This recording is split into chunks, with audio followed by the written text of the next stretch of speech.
nous venons devant Jéhovah le Précleste. Pourquoi donc?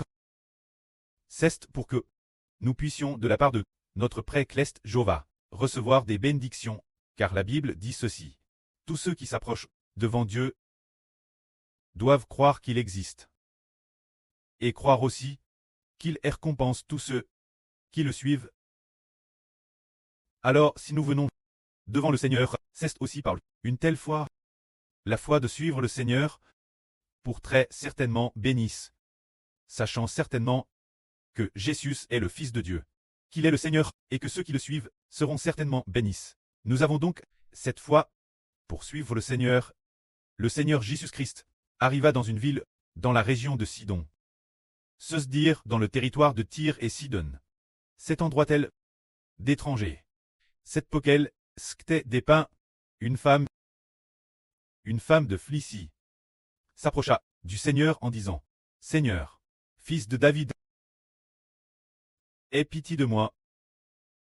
Ma fille est tourmente par un démon, elle souffre cruellement. Cette femme ne cessait de répéter, Seigneur, fils de David, aie pitié de moi. Ma fille est tourmente par un démon, elle souffre cruellement. Alors, ce moment-tel, des disciples s'approchent du Seigneur et dirent, Seigneur, renvoyez-la, renvoie cette femme, elle vient toujours, PRS de toi, et ne cesse de te déranger, renvoyez-la donc, et débarrasse-nous d'elle. Ce moment-tel, le Seigneur Jésus dit, cette femme, prendre le pain des enfants, là, et le jeter aux petits chiens, ce n'est pas bien. Cette femme, sa fille, son enfant, sa fille, souffrait cruellement d'être tourmente par un démon. Il semblait que le démon s'était emparé de la fille de cette femme, ce qui rendait la fille de cette femme extrêmement malheureuse. Ce moment-tel, le Seigneur pourtant dit la femme, je n'ai t'ai envoie qu'aux brebis perdues de la maison d'Israël, et non au pain. LBAS, prendre le pain des enfants, là, et le jeter aux petits chiens, ce n'est pas bien. Le Seigneur voulait dire que cette sorte de grâce de guérison, cette miséricorde, n'était que pour les Israélites, que pour les Juifs, et non pour les païens. Les Juifs, les Israélites sont les enfants, et les païens sont les petits chiens. C'est pourquoi le pain destin aux enfants ne peut être donné aux petits chiens, le jeter aux petits chiens, ce n'est pas bien. Cela veut dire que la fille de cette femme, c'est le petit chien, et que cette graisse de guérir les maladies ne pouvait être donnée qu'aux Israélites, et non aux petits chiens. Ce moment-tel, la femme répondit ainsi au Seigneur en disant, Seigneur, oui, mais les enfants aussi mangent chez leur maître, les miettes tombent de la table. Autrement dit, les petits chiens peuvent aussi manger chez leur maître les restes de la table. Cela veut dire que Madame, si nous sommes des pains, les pains pourtant devraient aussi recevoir de la miséricorde. Les pains aussi reçoivent de la miséricorde, parce que les petits chiens aussi mangent les miettes, tombent de la table des enfants. Alors, le Seigneur sut que cette femme avait une grande foi, et dit la femme, femme, ta foi est grande. Qu'il te soit fait selon ta foi. Cet instant, Madame, sa fille, fut contement guérie. Ici, il s'agit de nous enseigner ceci. Nous devons avoir la foi. Avoir la foi, le Seigneur Jésus-Christ a dit, femme, ta foi est grande. Se dire, toi qui es peine, tu recevras aussi la bénédiction, et cette bénédiction devrait appartenir aux gens du pays, mais les païens reçoivent aussi la miséricorde du Seigneur. Tous ceux qui viennent hardiment auprès du Seigneur, le Seigneur leur fera miséricorde. C'est vraiment merveilleux. Cela nous enseigne à avoir foi en le Seigneur. Car le Seigneur Jésus a une telle puissance, il pose de toute puissance, il a tout. Toutes choses ont été créées par le Seigneur. Pour le Seigneur, quelle sagesse, connaissance, grâce, couronne. Tout vient du Seigneur. Le Précleste a tout remis au Seigneur. Auprès du Seigneur, il n'y a rien qui manque, toutes choses sont cachées. En Christ le Seigneur. Tout est en Christ le Seigneur.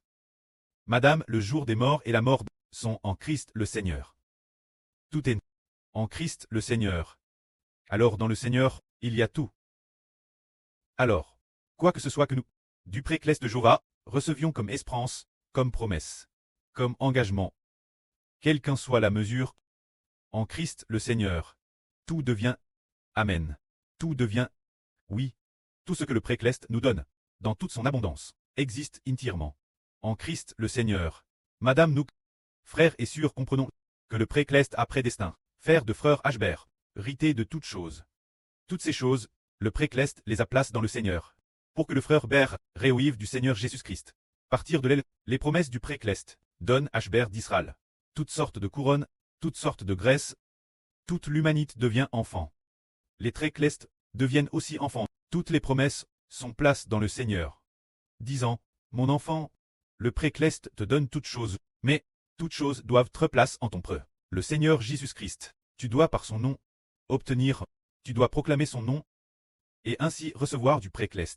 L'héritage qu'il te donne, c'est ainsi que toutes choses sont dans le Seigneur Christ, permettant nous tous, qui venons au Seigneur, de ne pas avoir honte grâce au Seigneur. La Bible dit, j'aille plaque en Sion, une pierre, comme un fondement solide. Celui qui croit en elle ne sera point confus. Se dire que tous ceux qui viennent au Seigneur ne seront point confus, tout comme cette femme cananéenne qui est venue vers le Seigneur Jésus. A-t-elle eu honte? Elle n'a pas eu honte, elle ne cessait de dire, Seigneur, s'il te plaît, aide-moi, s'il te plaît, aide-moi. Le Seigneur a peut-être juste fait semblant de lui rendre les choses difficiles. Pendant 2 ou 3 minutes, le Seigneur a dit, je n'ai tes envois qu'aux brebis perdues de la maison d'Israël. Et non pas vers les pains, ce don de guérison que j'ai, n'est-ce que pour mon peuple de Dieu, les Israélites. Pour les pains, il n'y a pas de bénédiction. Mais le Seigneur a dit, bien que les pains soient comme des petits chiens, ils mangent aussi les miettes qui tombent de la table du maître. Alors le Seigneur a dit, cette femme a envers le Seigneur ce genre de persévérance frappée, un désir constant, et un cœur qui frappe continuellement. Le Seigneur a dit, femme, ta foi est grande. Qu'il te soit fait, selon ta foi, ainsi nous, qui venons au Seigneur, recevons GRS une grande foi, et l'obtenons.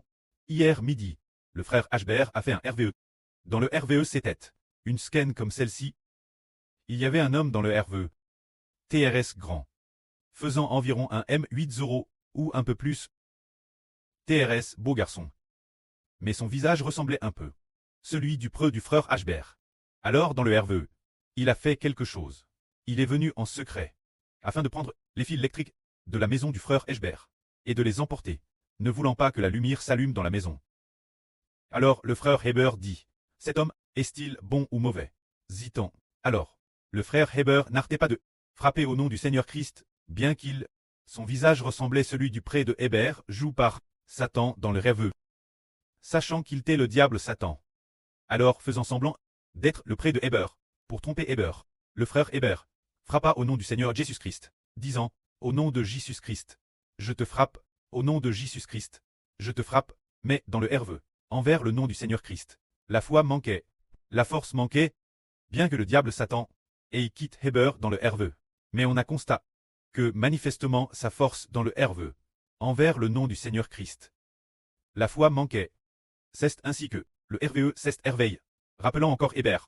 Il faut avoir de la foi, le diable Satan, par le nom du Seigneur Christ. Quand le frère Hbert manquait de foi, il est parti immédiatement. Alors quand la foi est pleine, ne va-t-il pas l'anéantir? C'est dire que notre foi doit être encore plus grande. Totalement grande. La foi dans le nom du Seigneur Christ doit être grande, grande au point d'être parfaite. Ce que l'on proclame, on l'obtiendra. C'est pour cela que l'on vient devant le Seigneur. C'est pour cette raison. Ce moment tel, le Seigneur Jésus quitta de nouveau Tyr et Sidon, et vint en Galile, retournant dans sa région natale. Cette partie de la Galile, ce moment tel, il monta sur la montagne. Alors, une grande foule amena des boiteux, des aveugles, des estropies, des muets, et toutes sortes de malades, qui vinrent auprès du Seigneur. Le Seigneur Jésus les guérit. La foule voyait, les muets parlaient, les estropies guérirent, les boiteux marchaient, les aveugles voir, elles étaient dans l'admiration, et rendaient gloire, Dieu. Ce moment tel, le Seigneur Jésus dit ses disciples, j'aille de la compassion pour cette foule, car ils sont avec moi, Depuis 10 3 jours. 3 jours. Et maintenant ils veulent non plus rien manger. Je ne veux pas les renvoyer jeûn. Alors les disciples dirent, dans ce endroit isole, nous n'avons pas assez de nourriture. Pour les nourrir, le Seigneur Jésus dit, combien de pains avez-vous? Quelqu'un dit au Seigneur, 7 pains et quelques petits poissons. Alors le Seigneur prit ces 7 pains, quelques petits poissons, pria Dieu, et rendit graisse, puis il rompit les pains, et les donna aux disciples, et les disciples les distribuèrent à la foule. Ainsi tous mangèrent, et furent rassasiés. Ces 7 pains ont nourri 4 personnes. C'est cela. Le Seigneur Jésus-Christ, peu de temps après, de nouveau, accomplit le miracle des 7 pains, et des quelques poissons, nourrissant 7 personnes. Faisant comprendre nous, son groupe d'enfants que, en le Seigneur Jésus-Christ, réside la puissance de créer le pain. En le Seigneur Jésus-Christ, réside la puissance de créer le pain. Il n'y avait que 7 pains, mais entre les mains du Seigneur, ils ont produit des milliers et des milliers de pains. Alors 7 pains devaient produire 4 pence. Au moins 4 pence. Pour pouvoir nourrir autant de monde, de 7 pains ont produit 4 pence. Ce qui montre qu'en le Seigneur il y a la puissance de créer le pain. Un grand miracle. En juin de l'année dernière, le frère Heber dormait sur le canapé. Un groupe de sur louait dans la pisse. C'était pendant la période de nos baptêmes. Les frères et sœurs étaient tous venus. C'était Kongwa Guangzhou. Alors, il a fait un RVE. Dans son RVE, il a vu le frère Heber sur une grande scène TRS grande, avec beaucoup de spectateurs, une foule immense et sombre, qui regardait le frère Heber se produire. Ce moment-là, les lumières se sont allumées, et le frère Heber a accompli un miracle, un grand miracle. Dans la paume du frère Heber, une branche aussi petite qu'un chasse d'aiguille. Oui, un chasse d'aiguille. Aussi petite qu'un chasse d'aiguille, aussi petite qu'une graine de same, TRS petite. Et le frère Heber la regardait attentivement. Il a vu que cette petite branche était d'un blanc pur, comme du jade blanc. Le frère Heber la touche du doigt, et cette petite branche a grandi. Un autre touché et elle a encore grandi. Encore un touché et elle a encore grandi. Puis elle n'a cesse de stirer. Ainsi, cette petite branche est devenue si grande qu'elle est devenue une grande branche, puis il cesse réveille de ce herveux. Cela signifie que le petit groupe de personnes, aussi petit qu'un chasse d'aiguille, dans les mains du frère Heber, allait se développer pour devenir une grande et immense nation. Si le Seigneur, avec 7 pains, a produit 4 pence pour nourrir les frères et sœurs, le frère Heber, avec seulement 30 ou 40 personnes, 50 ou 60 personnes actuellement, allait faire grandir les frères et sœurs pour produire, et là, plus de 2 milliards de personnes viennent. Alors, c'est aussi un miracle. C'est un grand miracle. Il n'y a que quelques dizaines de personnes qui doivent en un peu plus de 10 ans gagner environ 2,5 milliards de personnes. Un grand et vaste pays. Plus peuplé encore que la Chine, devenant madame le double de la population chinoise. Autant de personnes. C'est un miracle, un tel miracle. D'où vient-il? Il vient du précleste Jéhovah et du Seigneur Jésus-Christ. C'est pourquoi aujourd'hui, nous disons, n'ayez pas peu de foi, ne disons pas, je vais rester à la maison encore quelques jours, je viendrai plus tard. Ne faites pas cela. Ayez foi. Ne dites pas, je dois d'abord régler les affaires de la maison avant de venir. Ne faites pas cela. Nous ne pouvons pas traiter de peu de foi. Une fois venu, le Seigneur Jésus-Christ accomplira lui-même les choses. Par notre foi en le Seigneur Christ, nous sommes relevés. Les affaires de la maison ne sont madame pas règle. Et pourtant on vient, sans madame pressentir qu'on allait être en voie. Et on est venu, sans repartir. Aucune affaire. Une tête prépare, on est venu directement. Ceux qui ne sont pas repartis ont tous eu de grandes bénédictions. C'est parce que le Seigneur Jésus-Christ a une grande puissance en lui et fait des miracles. Il nous aidera à régler tout ce que nous laissons derrière nous. Que la gloire soit auprès et au Seigneur. Amen.